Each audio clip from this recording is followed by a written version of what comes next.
Hello, everyone. Chris McDonald with the McFiles broadcast. We have a dear friend that comes on this show quite often, Mark Taylor. He's a retired fireman and prophet of God. We've known Mark for going on 2 years now. And Mark wrote a book back in the latter part of 2017 called The Trump Prophecies, along with another co-author. Mark's re-released that book this time, and we encourage you to go to Amazon and look for it in its updated and expanded version that chronicles the events that led Mark to prophesy in April of 2011 that then billionaire Donald Trump would become the next president of the United States. Many pundits, many people, many news media outlets, and several in the Democratic Party was so sure that Hillary Clinton would win easily going away against President Trump. Nobody saw the red wave that hit the nation on that fateful night in November when the map turned stark red and President Trump scored a startling victory over the shoo-in candidate of Hillary Clinton. Not everybody, though, was surprised. And one of those not surprised was Mark Taylor. And ever since that time, over the first 2 years, Mark Taylor has batted 1,000 with every prophecy that he has given concerning the nation, concerning President Trump, concerning the deep state, and other aspects of those trying to take this president down. Mark is a man of God. He's a friend. He's a fellow brother. And we highly recommend you get his book, The Trump Prophecies. The Trump Prophecies is on sale on Amazon.com. The updated and expanded version is what you want to look for. You will not be disappointed. We here on the McFiles wholeheartedly endorse this book. We wholeheartedly endorse Mark Taylor, and we encourage you to get out, be part of the McFiles family, be part of the army of God. Get this book, share it with your friends, and let everybody know that God is still speaking in these last days through his prophets, and one of those prophets is retired fireman Mark Taylor. Thank you, everyone, for your support of our show, and thank you for purchasing the Trump Prophecies, updated and expanded edition on Amazon.com by author and prophet Mark Taylor. Thank you. And a good evening, everyone. Chris McDonald with the McFiles broadcast. We're very honored to have a dear friend back with us. She was with us about a month ago or so, and Erin Moffett. She's a YouTuber, a journalist, a bloggist, bloggist. I don't know if there is a word called bloggist. That's Chris making stuff up, as he always does on the McFiles. Anyway, Erin Moffett, well, out there in the Big Sky country. Good to see you. How are you doing tonight? Always a pleasure. Had a great time with you the first time. Looking forward to this discussion as well. It's good to have you tonight back on the McFiles. Good to see you, friend. Thank you. I appreciate being here, and it has been a while, but I'm glad to be back, and I'm always excited talking with you. It has been fun. Always fun. It was fun last time, and we're going to get right into it. I noticed your background is Trump 2020. Before we get started on our subject tonight, I do want to ask you just some general questions about President Trump. We're airing this probably just a day or two after, maybe to the day of his announcement. He's announcing that on the 18th of June that he's running again for re-election. And I know that there's certain parts of the country that are pretty locked in solidly red. Your part of the country would be considered that, even though I don't understand how in the living world Montanans, unless they were drinking moonshine whiskey, elected John Tester. I don't think they did. I don't think they did elect. Maybe not. But that's a wild. That has been the most unknown thing to me. I've never understood that one with Tester ever. But other than that, it's pretty much a deep red part of the country. What's your when you're looking at this, what do you think President Trump's biggest challenge is going to be to get reelected? I believe he's going to. I don't think he's got nothing too much to worry about, but look, we can't be arrogant and take it for granted that he's just going to waltz into the White House in 2020. We got to fight, and we're going to have to stand up and make sure that he gets reelected. But I'm just curious, from your point of view, what would be some things that you feel like would be his biggest challenge right now? I don't see it as being much, because he won the first time with all this news trying to say he was, had an 8% chance of winning, with people just going nuts for Hillary all the time. And I didn't think he was going to win the first time around. But now that I understand how he had, a lot of work going with Cambridge Analytica, and Robert Mercer being one of his backers, which I did a video on, but it's one of my first videos where I really did any deep digging. But these are, Robert Mercer is a data specialist. I mean, quantum data and all this other stuff. So he's got information to get that he can offer, because I don't think he was a monetary backer for President Trump. I think it was more of a data and technology backer for President Trump.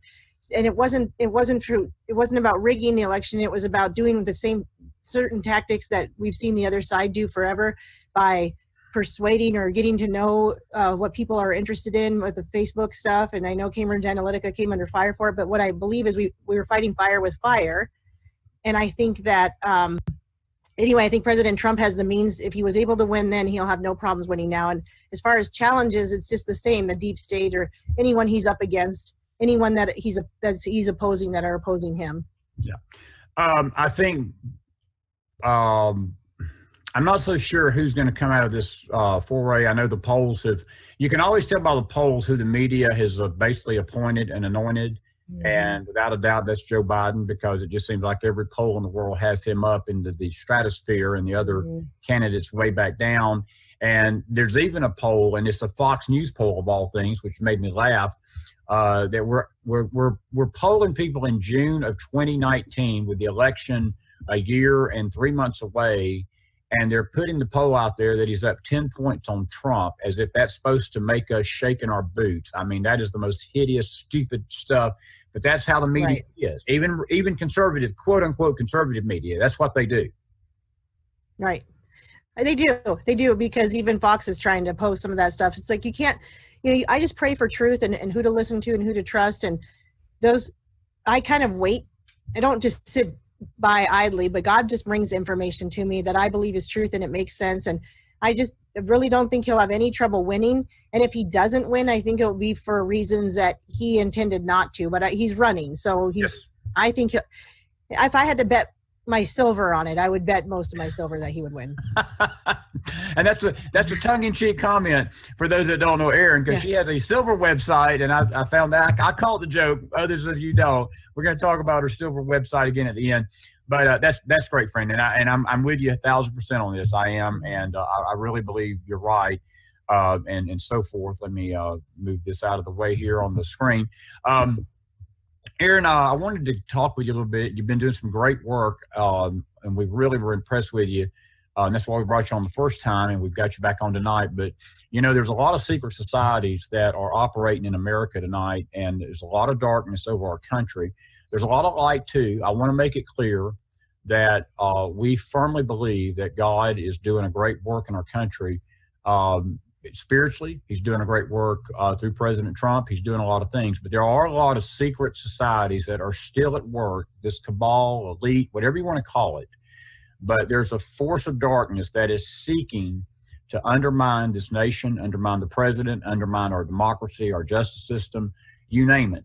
And they're trying to control events. And it's not just America. And I think that's where people get sort of off base sometimes. They don't realize that these things are not just after the United States of America. We're part of this puzzle, but we're not the big puzzle. The big puzzle is the entire world. They want to control world events. And if America gets in their way, which America's in their way right now with President Trump, they will destroy America. And that's why they're trying to destroy America with this open border stuff and everything else, is because we're standing in the way of total world domination. And you've done some great work about the Freemasons recently and some things that you've shared with me. And I want you to just sort of delve into that tonight and talk about that. And just tell me a little bit about what you found out and what we need to be looking for and why we should be concerned about this.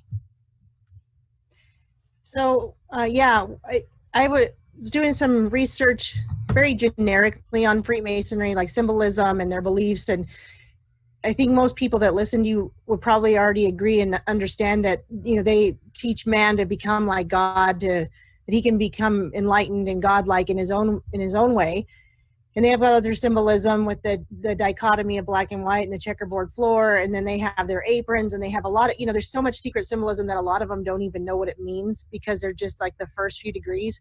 And most of the Freemasons, they go up to at least 33 degrees. But from what I understand, there's a 33 1/3 degree that a lot of Freemasons groups can achieve. There is like a Freemason group that has something like 99 degrees, but basically when you look at their spiritual belief and everything, they'll say that they believe in God as the architect and designer of what we have here, and that you can become like that. You can become enlightened, and it's very Luciferian, because we know that Lucifer is the god, the angel of light.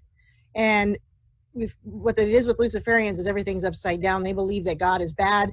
They believe that Lucifer is the light and the truth, and that's who they should be worshiping. And there's a lot to see in the Freemasons. And what I began to find was the first video I did on this. It's called the B0ule, and it's a Black secret society that controls the whole Black community. And yes, it's not just America. There's probably something like 5,000 all throughout Europe and other areas, you know, first world type of scenarios. And what the B0ule is it's kind of consists of like the Black Greek societies and fraternal orders and also the Freemasons.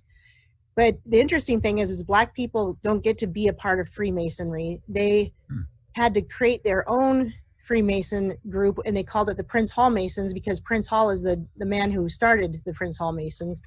And instead of wanting to be a part of their own culture, they begged to be a part of this culture that they weren't even allowed to be a part of. And after some 10 years, these 14 or 15 Black men they were eligible to create their own Prince Hall Freemasons. So if Black people don't go to anything but Prince Hall. So somebody informed me today that Obama was a Prince Hall Mason. I said, that's the only kind of Mason he could be. Wow. And they also pushed the Greek sorority and fraternities in the Black community and colleges and universities because there's what's called the Divine Nine, and the Divine Nine consists of 4 fraternities and 4 sororities, and then the B0ule itself, and they have their own badge and emblem and everything, like a coat of arms type of thing. It's got a lot of meaning behind it, and I won't go into all that because I could make a whole video on it. But these particular fraternities and sororities are, they're going to be Greek, and they're going to have all this Greek symbolism and everything, and really, basically, they have to pledge every year to the Skull and Bones, and so they're part of the Skull and Bones secret society and fraternal orders. And yet they're separated. And so once you're gone through one of these fraternities or sororities, and as you get older, you maybe reach age 45, and you've devoted yourself to the Prince Hall Freemasons, and you've devoted yourself to this annual, hat tip and bow down to the Skull and Bones and everything. And if you're high society enough with enough money, you can join the B0ule. And the B0ule is our Congress people. There are politicians, there's some musicians, they're in higher power, and they're all over the world. There's probably about 5,000 of them. And then they have all their players. What I believe is MK Ultra style people where, you give them a call, you give them a word, and they do it. They do what they're supposed to do. You've got these, musicians doing these things. You've got hip hop artists and their strange rituals. And it all stems from a lot of these rituals that you can find with these guys. So, and if you look at who their allegiance is to the Greek, well, what kind of society was Greece? I'm sure that they were is huge pedophilia, pederasty, and homosexuality. And so, why are all these Black people going, yeah, I'm a Greek, and they don't know. Like it's like the bottom ranks don't know what the top ranks are doing, but if they stick with it and they have enough money, they can become like Jesse Jackson. He's definitely B0ule. Kamala Harris is definitely B0ule. There's Erin Bass is definitely B0ule, and she had her hand on the whole Nipsey Hussle death, and I did a video about that. So it's really, really deep state is. I don't even know if that's a good enough word for how deep the spider web weaves. For those that don't know the Skull and Bones, and I know most of our audience does, but there are stragglers. I don't call them stragglers. I'm saying it jokingly. We don't have stragglers on the McFiles. We love everybody. But we do have a few people that are new to us. And tell everybody a little bit, just a brief summary for those that don't know the Skull and Bones situation, because that's a big fraternity. We've had a former president and a former secretary of state that were members of it. And actually, I'd argue that we've had 2 former presidents, because Bush Sr. and Bush Jr. were big in that society, as was John Kerry, who's overseas undermining the president of the United States every day in foreign countries and bringing this Masonic, Luciferian attitude that, don't listen to the power, the authority that's in place here in America. You listen to us, and we'll tell you what to do. But tell everybody a little bit about the Skull and Bones, because that's tied into this, because all segments of Freemasonry, whether it's the B0ule with the Black Prince Hall Masons or the other regular 33-degree Masons, they all find their roots back at Harvard University. Or is it Yale or Harvard? I think it's Yale, isn't it? Yeah, it's Yale with the Skull and Bones. Yeah, yep. Yale is the Skull and Bones. I get Yale and Harvard mixed up, but it is Yale. Yeah. But tell us a little bit about the Skull and Bones and how that ties into all this. Well, again, it's a total secret society where the people at the bottom don't get to know until they start to rank up and go to the top. But it's just a creepy secret. There's so many, this is one of the biggest ones that I think probably oversees most of these kind of. If you were going to be a boss one, I could be wrong, but I would say this is one of those top ones, top high echelon. But yes, definitely Bush Sr. and Bush Jr. And they have rituals. You know, they have tombs that they call where they meet tombs, and they have very much Luciferian rituals because, again, they talk about illumination and lighting the world. And you heard Bush Sr. say that when he had that speech, 1,000 points of light, and everybody's going, I don't understand 1,000 points of light. Well, he was speaking to illumination and, again, Illuminati. I mean, it's all under the same umbrella of just Luciferian satanic worship. And that is a secret fraternal order for that particular school, Yale, like you were saying. And their symbol is the skull and crossbones. And they won't even talk about it because I can't remember the reporter's name that tried to ask Tim Russert. Bush Tim Jr. Russert. What was it? And Tim Russert, and he died shortly after that interview with Bush. Yeah, it was a heart attack. Yeah, right. It was. And then, you know, and you look at Bush when he was told about the towers going down, Bush Jr., and he just kind of sat there in the room with the school children, and it didn't seem to bother him. And you look at the affiliate, you know, they're affiliated obviously with other darker. You know, there's people that speculate that Barbara Bush might be the granddaughter of LaVey. Right. You know, all the satanic stuff involved in witchcraft, and you can find it. The information's out there. And so there's nothing godly about it. There's nothing, it's secretive. And when anything's a secret, because Jesus told us that the kingdom of heaven is within us and that we have the truth, and he's the truth and the way and the light, that we don't need, there's nothing else to learn. And they have these schools where it's like secret, learn the secret here. We're mystery schools. We're going to teach you more. There's more to know. And the way they do it, the way they're able to do it is because they say that Lucifer was really bringing us truth and that God was keeping us in the darkness. And in the garden, we were just blind sheep, you know, so to speak. And God kept a veil over our eyes.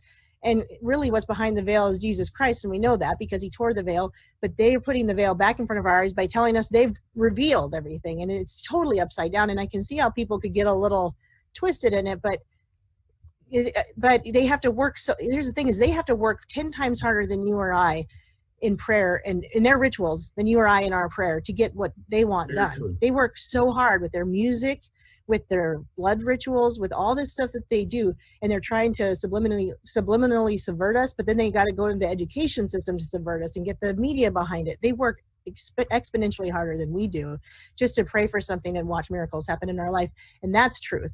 What they're trying to do is not truth when you have to work that hard, and you have to earn knowledge. And knowledge shouldn't have to be earned, Erin, because, you know, knowledge in the Bible, God says, come, he says, everyone that is thirsty, come. To, you know, the invitation of the Bible is to come. God wants man to know about him. God wants man to be enlightened, but he don't want man don't have to beg God for knowledge. What does the Bible say? If any man lack wisdom, let him what? Ask.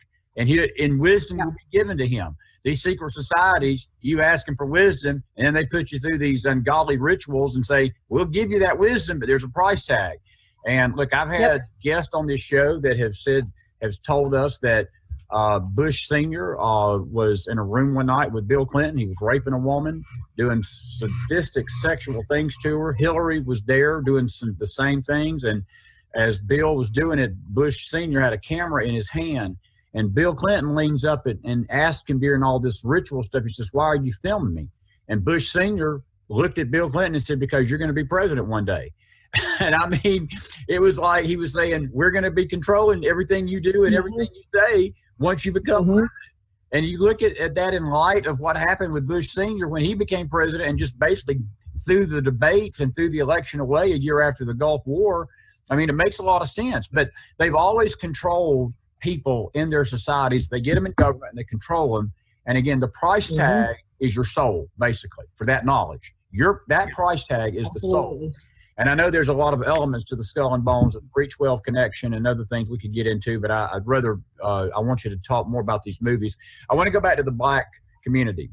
You mentioned the blacks that are involved with the B0ule. There's also a sinister thing, if you think about the homosexuality and the pedophilia. I don't know if you saw the interview that Dave Chappelle did with Oprah about, is it 10 years ago? I'm not sure how long ago it's been, but it was in the 2000s. And he basically was telling her how that during the first time that he ever filmed a film in Hollywood, somebody came to his dressing room and told him that he had to dress up like a woman for this role that he was auditioning for. And he said, as only Dave Chappelle could say, Dave Chappelle put a few expletives in front of the word, and he said no. I'm not gonna dress up like a woman, but he didn't say it as nice as I just did. But he told Oprah, he said, right, the culture in Hollywood that is demasculinating the men, that, and especially black men, that black actors that are coming into Hollywood are forced to cross-dress. They're forced to do roles of homosexuality. They're forced to do roles of these sordid, sick characters. And you mentioned to me before the show came on about the movie Get Out. And that is a creepy, creepy mind control type movie where a black character is influenced in his mind and deceived, and they've got some kind of hypnosis on him.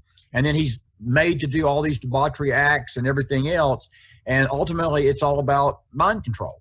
And that's a theme in Hollywood, Erin. They're taking these black families and these black families, I should say, the black men and black women and actresses. And again, everything we just talked about with the Masons on like the 33-degree white Masons, the black community's being sold down the river too, and it's all the same influence. It's just a different fruit, a different branch of the tree. How far off am I on that, and where am I right? Well, that's exactly right. And the interesting thing is, I'm not promoting any race here, because I don't, if you ask me, there is no such thing. God created man, and races came after the fall. And so that's part of the fall. God created man to be all equal and equally intelligent, and equally wherever we were, and whatever color our skin was, for whatever reason that it was that God made us, God did that. So this isn't a racist topic. It's not about promoting a race or not promoting a race or putting down any race. Now it's interesting that they named the movie Get Out, because what I said is they're never going to get out unless they wake up to what's happening to them. I can tell them, but they're not going to believe me probably. And you have a few black people out there trying to speak it, but they don't want to listen to them either. They get upset because they're either part of the fraternities, or they can't comprehend that kind of truth. But yes, in the movie specifically, there's something. Have you heard of transmutation before?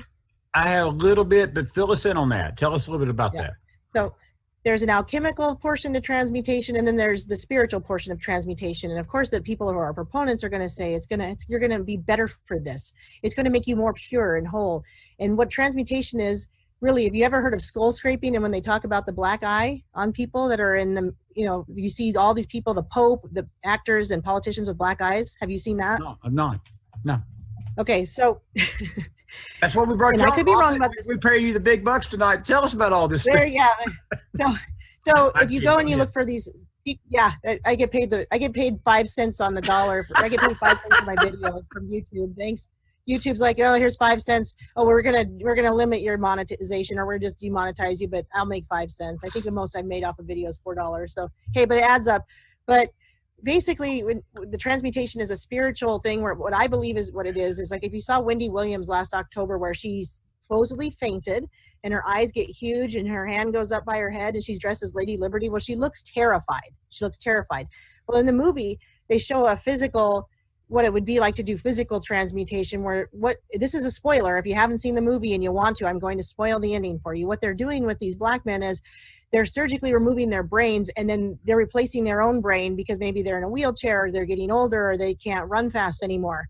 And so they're putting their own brain inside the black man's brain. And because there's some little piece of his brain that is there, he's in there, but he can't talk, and he looks at it, he can only see things from this deep, what they call the sunken place. Well, transmutation, if you ask me, is not the literal brain transplant, but it's the skull scraping, the removal of your consciousness and putting you in the back burner and making room for the actual spiritual possession.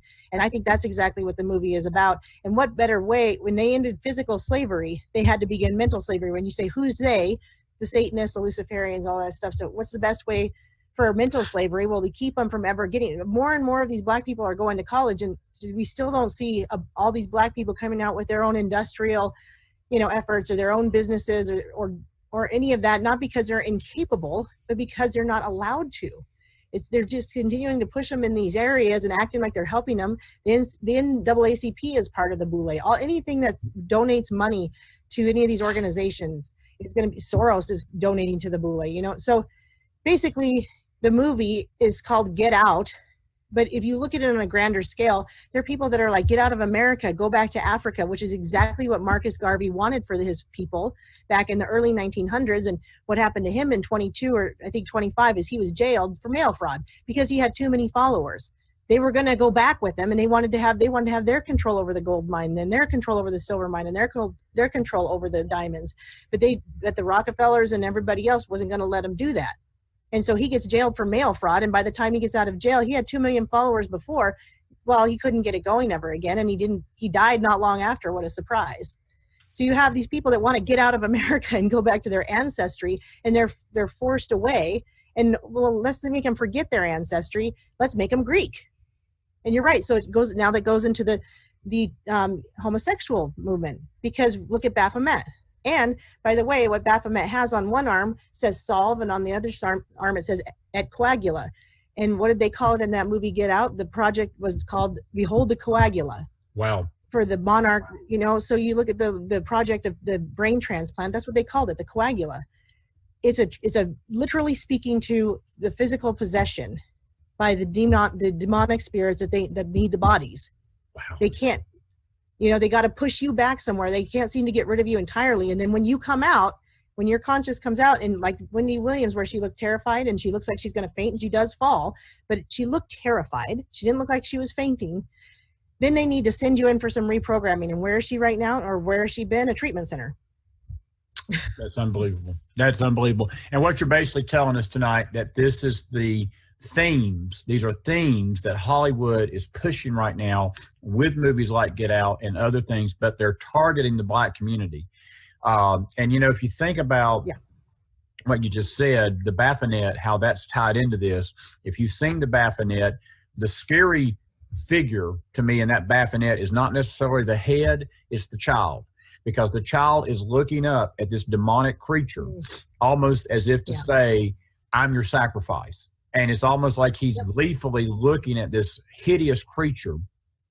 And it's always tied, Erin, to the pedophilia. And it's always tied to the ritual. I had somebody say this to me not too long ago, and I'll get your take on it. But they were talking in general terms, but they were also talking in spiritual terms. And they were tying it into the church. But I would say this is tied into any movement of any substantial number and any substantial financial number, is that any movement that has big numbers attached to it, that has a great following and the thousands and millions perhaps, that there's always been blood sacrifice and blood ritual attached to it. And my question to you tonight is, how prevalent in all of these things that we're talking about, you mentioned the knowledge having a price tag. Where does blood sacrifice? Are we talking literally people sacrificing children, blood sacrifice, to get this knowledge and to get into the fame that if a Hollywood person, if a Black man or a Black woman goes into Hollywood or politics or religion or any kind of realm, it doesn't matter what realm it is, spiritual, Hollywood, music. Look, and we haven't talked about the music yet, and we're going to get to that maybe in a minute, but this whole entertainment cabal, it seems that the price tag into this hell is blood sacrifice, and ultimately it's your own sacrifice, because they come after you at the end. They sacrifice you. Yeah. Well, the devil's going to come for what you offered, and that's why Prince, I think, was pacing before he died. He knew what was coming somehow. And, yes, there's different rituals. There are different rituals. I don't know all the details of all the rituals, but I know there's strangling rituals. I know there's, the homosexual ritual in the hip hop community. I mean, think about this. We're talking like these are manly men coming in, some of them, not anymore. I swear they're just finding gay people. And so it's not even a problem. But there was, you look at some of the men who've been hip hop and rap stars, and you say, wait, in order to do that, they had to have homosexual sex like with other men's. And yeah, they did. They call it partying and getting in a down low. And I think I sent you it was a long video, but it was like a a black bishop pastor guy that was talking about just this thing, and he called it like the down low of Chicago, and what they're making them do. And you have to do that in order to get any kind of fame, or it is a blood sacrifice, because look at how many of their family members die, or a friend dies, or their lover dies, and then they shoot up into fame. And yes, there are, I didn't want to believe it, but there are children who are sacrificed, they're tortured. And what we need to understand is we don't want to hear about it. We don't want to know about it. It's grisly and it's disgusting, but it doesn't stop it unless we talk about it and try to uncover this and let people know about it. And so, yes, there's blood sacrifices, there's other kinds of rituals, and it depends on how much it humiliates. It's humiliating. I mean, that's all Ellen's show is constant humiliation. How to humiliate this star and that star, and scare them and do all these goofy things to them, and talk about like what they do in their private lives. It's humiliating. It's humiliation ritual, and it's ongoing. You don't just get to do it one time and be done. You have to keep doing it. And so you're speaking of music, in the music industry specifically, like I said, these hip hop artists, it's a home. They are forced.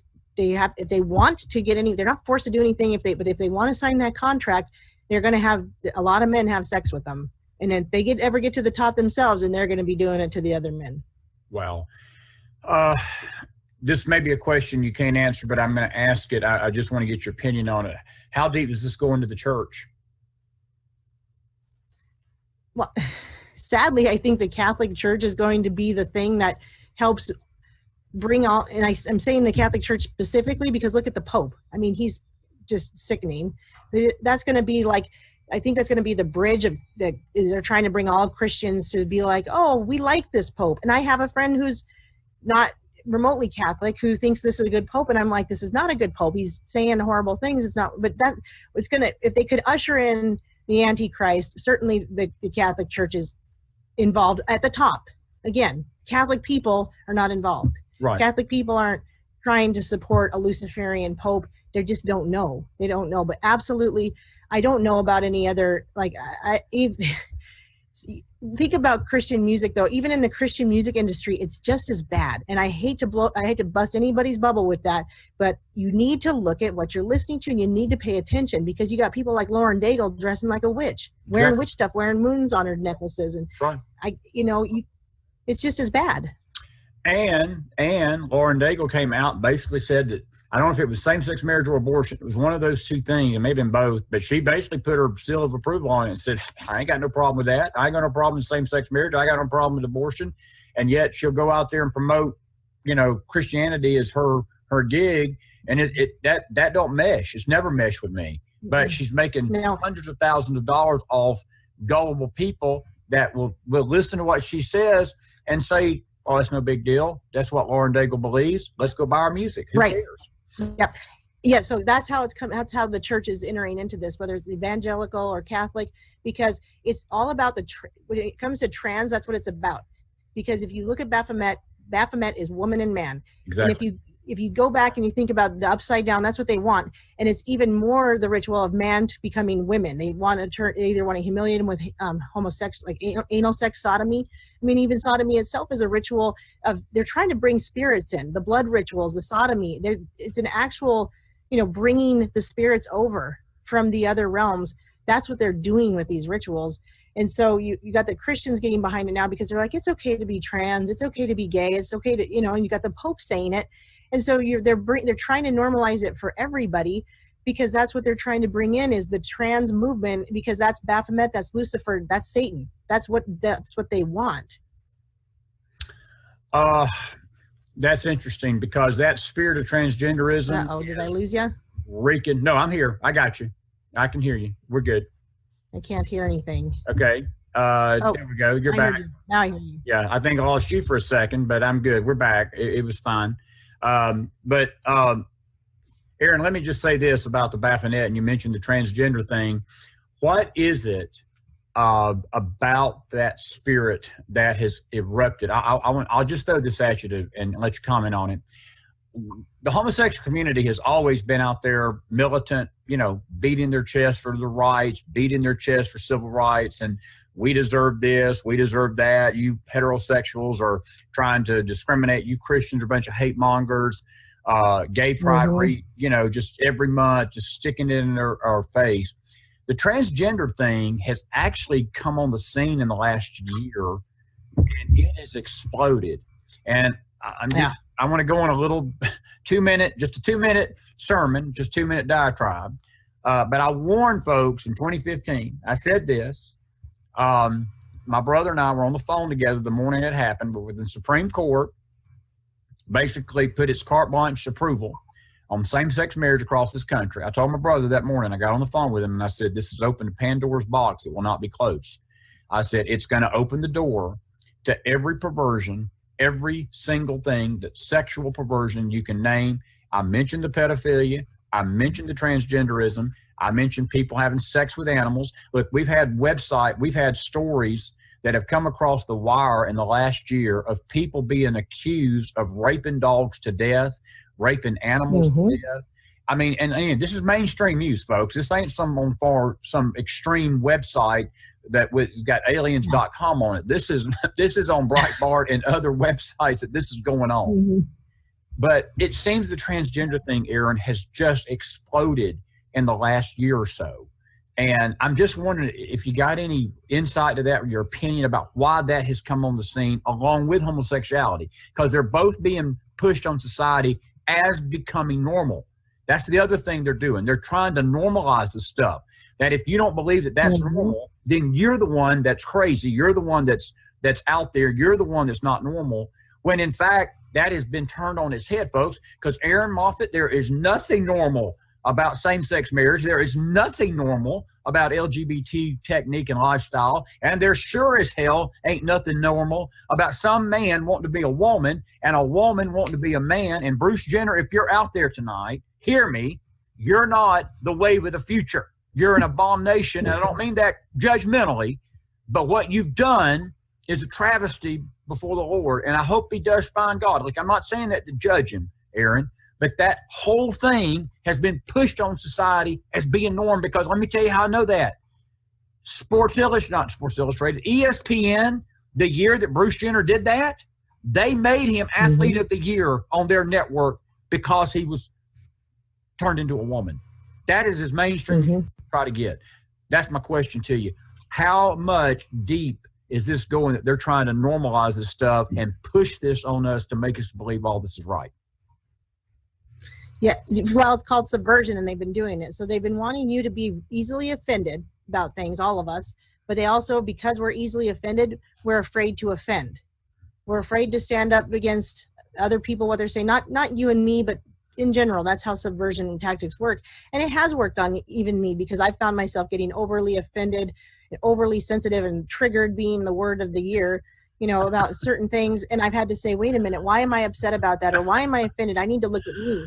And this has been retraining. And thank God, I will tell you right now that when it comes to demonic possession, I think that or even like you said, with the house being haunted and a possession of the house, if you look at who I was back then, I'm really glad I didn't need people to come and exorcise me or my house, that God did it himself, that I didn't need that, because we all have a problem here, and we all have to look at ourselves and say, we don't want to allow that to happen. They're not going to subvert me anymore.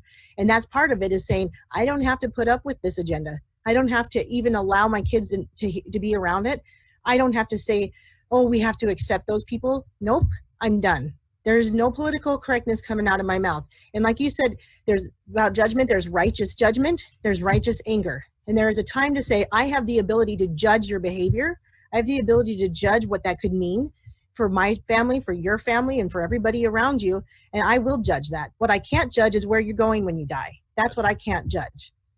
And so I will say that this has been the agenda from the start. And if you've ever looked at how does it get pushed into action so quickly, it's called paid activists.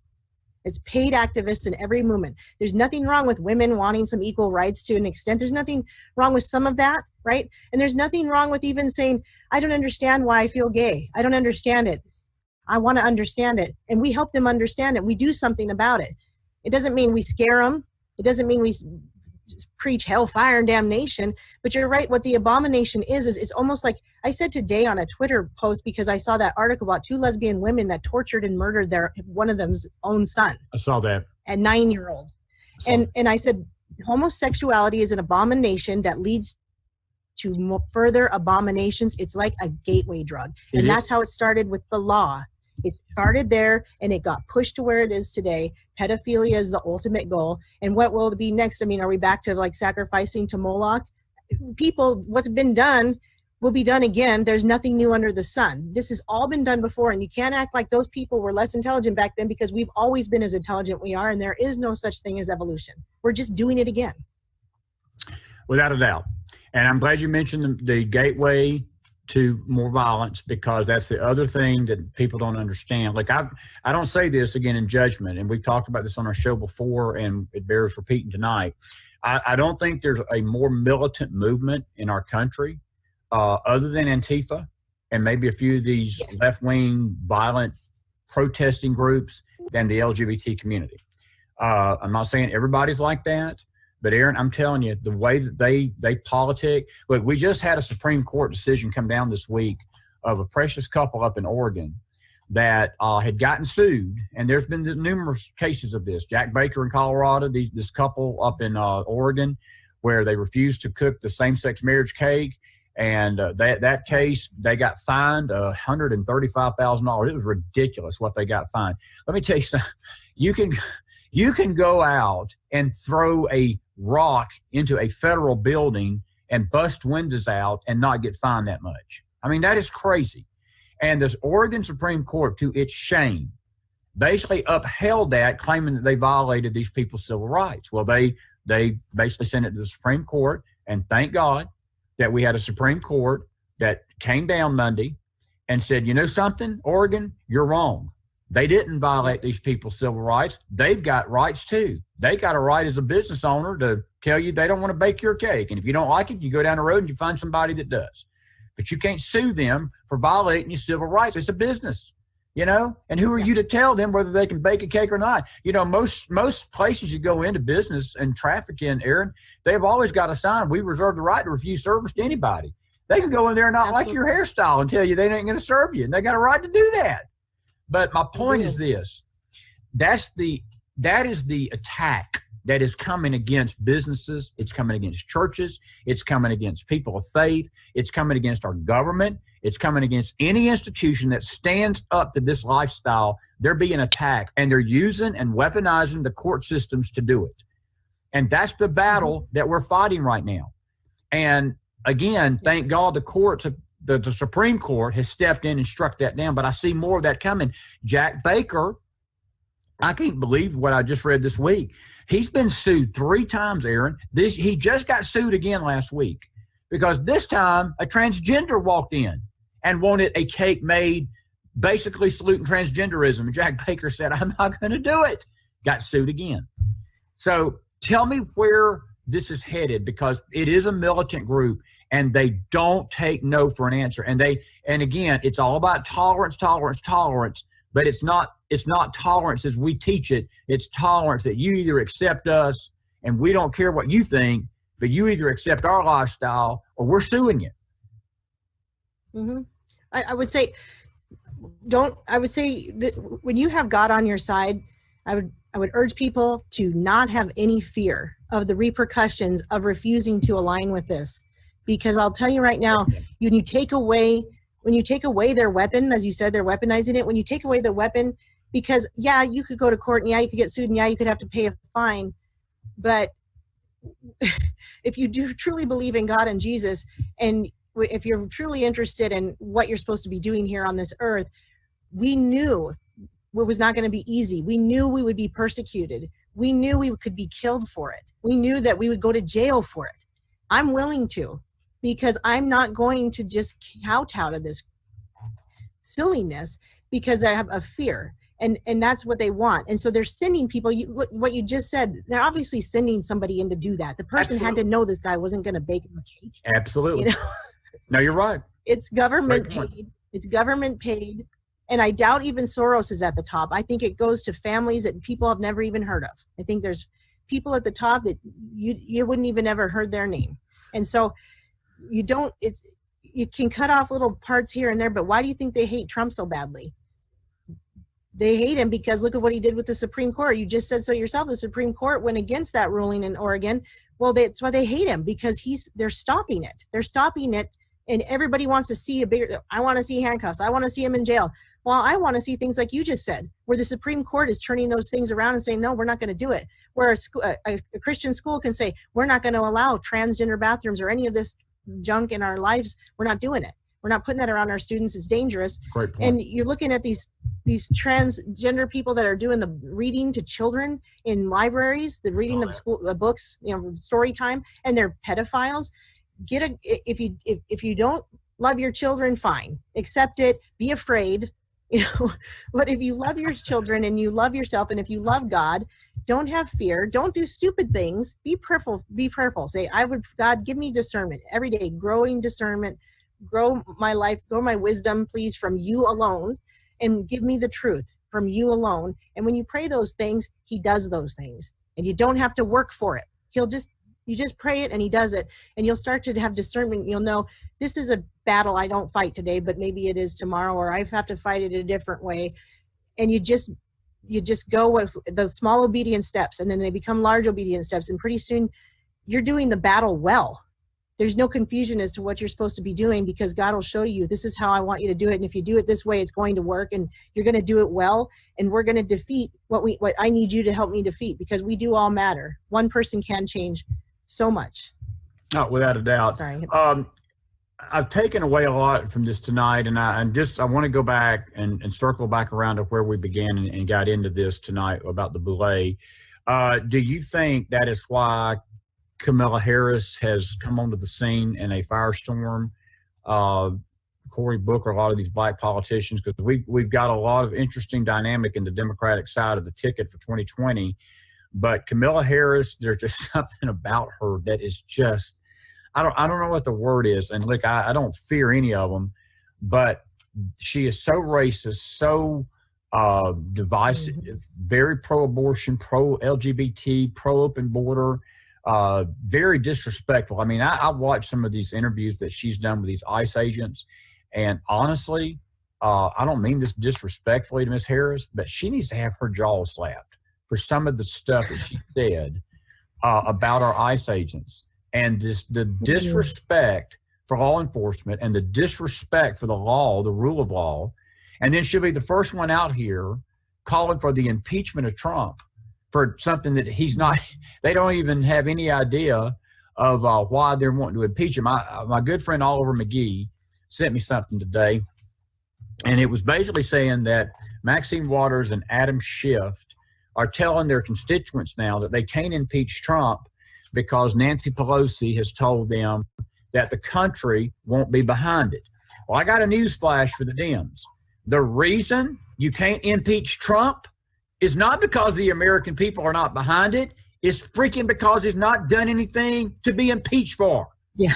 And Erin, they can't admit that, though. That's the thing these Masons are trying to do. This B0ule organization, it's got that bull. I was trying to be, it's about to be ugly, that B0ule.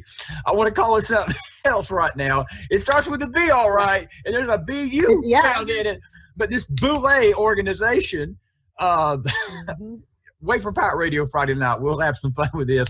But the B0ule organization of the Freemasons and the blacks, they are acting like God among these black folks. And see, what the black community don't realize, Erin, it's the same thing that Jesse Jackson, that Al Sharpton, that every civil rights leader has done in the last probably 15 to 20 years. They've sold the black community a bill of goods telling them that your problem is the white folks, your problem is the government, your problem is this, your problem is that, and they've never done anything to lift the black community out of the poverty they've been. President Trump has done nothing but brought black unemployment down to record levels that are 70-year lows. He's done nothing but give every black community the chance to empower themselves.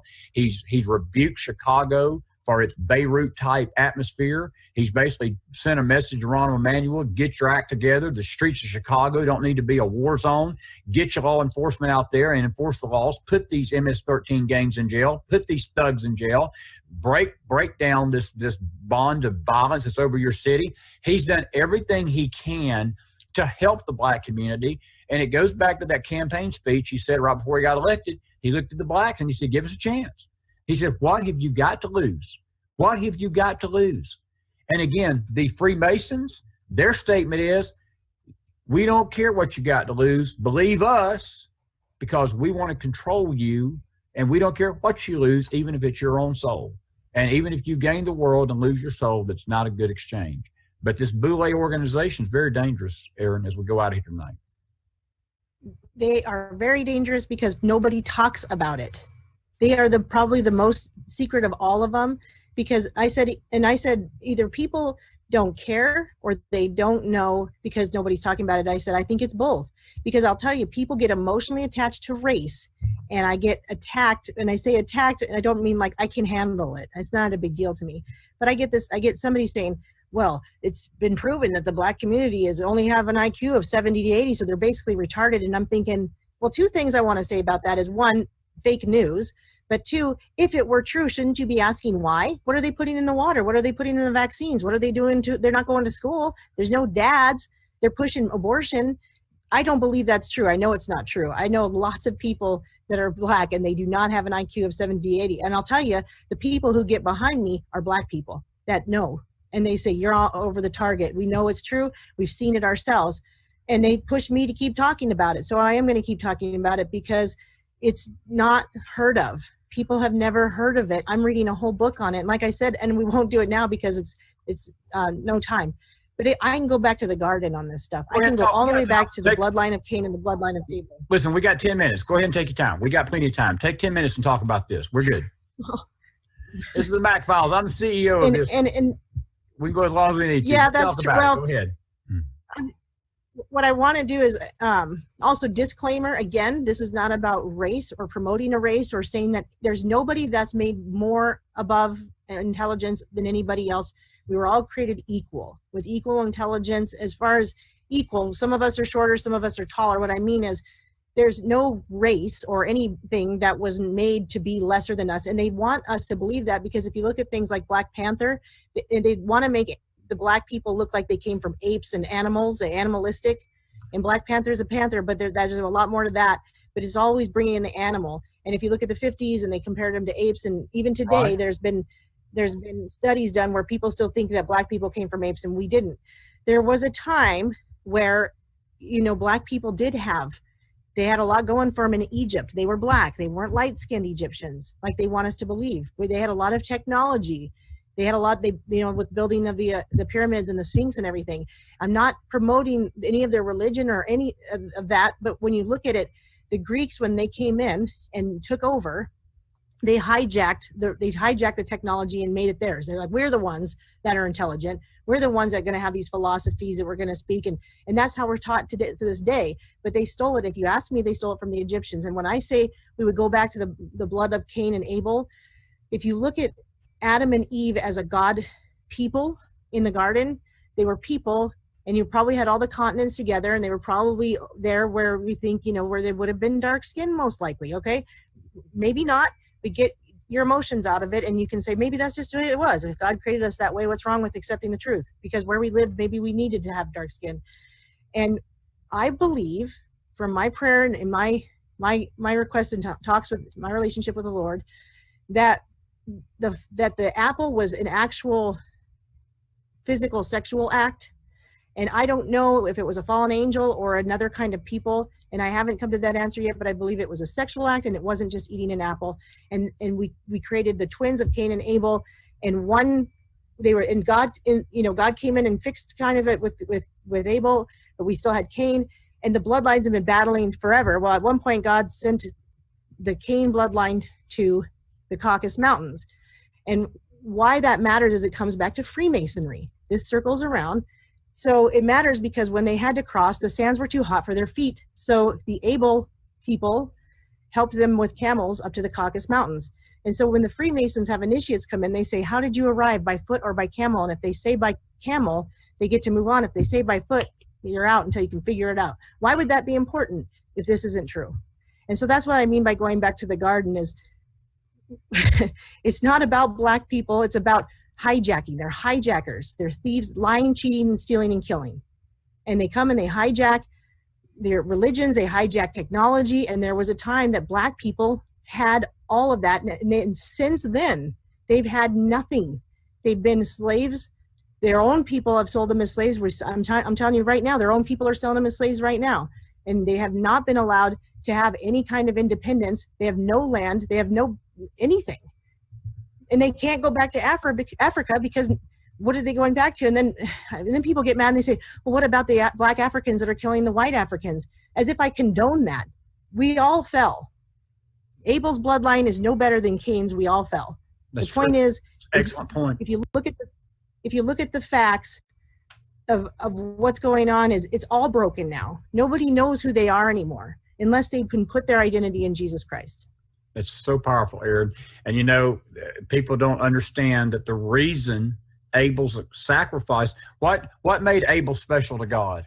Was it the fact that he was less of a sinner than Cain? No. What made Abel special was he put his faith in that lamb, and he offered up the lamb, which was a type of Christ, on that altar. When he basically put the blood on that altar, he was saying to God, I'm a sinner. Cain refused to admit he was a sinner. Cain brought the fruit of the ground and said, hey, my works are going to save me. Right. Abel didn't do that. They both were sinners, but God justified Abel because Abel was declared righteous by God because of the sacrifice. And you just nailed a grand slam home run by what you said. Our identity in God and our identity in this whole human race is always coming back down to the sacrifice and who you have your faith in and who your basically substitute is. If your substitute for your sin is a priest or a church membership or the works of your hands or the fact you're rich or you're educated or you're a good person, or as I had somebody tell me many, many years ago, and I'm not making fun of this, it was sad that they believed this, but they truly believed. I asked a coworker of mine one night, we got to talk about salvation, and she literally said to me, she says, because I'm nice to cats, I know God would never send me to hell. Now, I know that we laughed, and I laughed at that. I did. I laughed, but I got to thinking about it. I've been thinking about that through the years, and that's the thinking of a lot of people. That's literally the thinking of people. It was the thinking of Cain, and that war has been raging between the centuries of those that put their faith in the Lamb and those that don't. And there's been a lot of bloodshed over that war. And there's still going to be bloodshed till Jesus Christ comes back to this earth. That's powerful. Yeah. And I thank you for that analogy. And that's really super stuff, hon. Hey, we got about, I'm going to give you 5 minutes to wrap us up. We're going to have you back on soon. I knew this second interview was going to rock just like the first one, and it did. This was even better. And I know the next one will be better even than this. But you have done great tonight. I'm so good to see you. So glad to see you. And you've just been a blessed friend, and I've just loved getting to know you. And you've just, I tell you, you've just been great tonight. This has been good stuff. And I think that the revelation of the B0ule organization, I have to tell you, I was soaking it in. I wasn't saying a lot while you were talking because I didn't know about this until tonight. And you have been a great source of information. And I just want you to sum us up here in about 5 minutes, and final thoughts. We're going to have you back on soon. I do want you to mention before you go out the silver site, because you're involved with investment stuff, and it's very important, and I want to promote that for you tonight. Tell everybody about that, but give us your final thoughts and wrap us up. Good to have you tonight. Well, and I do want to say thank you. I want to remind everyone that the glory goes to God in anything that I've learned, because I have been just as amazed of what he brings me, and the fact that I can hold it in my head at all. And I get that confirmation when I have my own friends or people I hang out with, and they confirm that it's amazing the stuff I can remember and talk about. But God has given that to me. The glory goes to only one being, and that is God. And I can't be grateful enough. So I'm grateful. It is easier to talk about these things the more you get on and talk about it with people. But I prayed for that too, community like this, that I can, talk and ask questions and bounce ideas off of it. But one thing I heard that I know it came from God is that the truth is simple to understand, and you just know it. You just know it when you get it. You just know it's the truth. It's easy to understand, and it makes sense. And so that's how these things come to me. Again, I could be wrong about some of them, but what I do is when I say, well, I was wrong, but I was going down the right path. That's what theories are, right? We can't get to the bottom of the truth and the proof until we have theories, and we knock that one out, and we knock that one out, and we knock that one out. So there's nothing wrong with being wrong. And it's okay to get corrected and then go back the right way. And so I love input. I have my own YouTube channel. It's just my name, Erin, E-R-I-N, Moffett, M-O-F-F-E-T-T. and some of you might already be there watching some of my stuff, because I do go over these things in the videos. We'll get into the gold and silver stuff because I do videos on that too. My website where I tell people to join me in buying and stacking because it's dealer prices is www.7kmetals.com/Lady Liberty. And the reason I do that is because, again, it's another truth, the truth about money. And it's the first thing that got me into all these truths besides God, where I started learning about money and my debt and taking care of that. And buying silver has actually helped me pay off my debt better than anything I've done, because I don't want to spend my silver. It's the best savings account I've ever had. And it's creating this ability to say, well, I'm going to put that into savings and I'm going to start knocking out my debt, but I'm not afraid of spending my savings because it's sitting there physically, so I don't have this fear of spending a little bit extra, paying off the debt because usually I used to just hoard my cash and I'd be like, well, I might want to get something that I want, so I won't pay that bill or I won't pay that bill. But now that I feel safe having the silver there, I say, okay, I feel safe paying these things and I don't need to worry, because if I really have to and I need to do something or I really want something, I can cash in my silver and I can buy those things. So that's been part of the truth. And I want other people to have that truth. And I always tell people, even if you don't want to get into my business that I'm doing with my company, I will still answer questions. I have an email, which is easy. It's ladyliberty@countermail.com. I will still answer questions because I still think you should be able to know the truth about money. Absolutely. And the next show we have you on, which will be soon, I'm very soon, I want us to just spend maybe the first part of the next program talking about that more, about some of the things that you found out, and give you a lot of exposure there, Erin. Erin, you're a sweetheart. Thank you so much. You're a great friend. It's so good to see you, and can't wait to have it the next time we've talked. This is a lot to chew on tonight, and I know our folks have appreciated it. I know I sure have. And we're just pleased to have you tonight, and we'll have you back soon on the McFiles. And be safe out there in Big Sky Country. And thank you again. And I do like your background. I like thank you. God bless. In the fight. Yeah. Support our president. We need to do that. Absolutely. We got to pray for our president. We got to support him too. Absolutely. Because he's up against it. He's fighting. Let me tell you, these things you talked about tonight, that fight is coming against him just like it's coming against all of us. And because he's the one standing in the way, Erin. He's the one standing in the way of total world domination by these same forces. He's standing up to this cabal. Yep. That's why they hate him. You hit it. They hate him. Absolutely. Absolutely. All right. We've been talking to the one and only Erin Moffett. She is a YouTuber. She's a blogger, and she's also a patriot and a dear friend to the McFiles. We're glad to have her tonight. We're glad you joined us. We'll be back with the final thought after this. Miss Erin Moffett. Thank you so much, friend. Thank you. God bless your families, and God bless this great country of America. We'll be back right after this with the final thought. Stay with us, folks.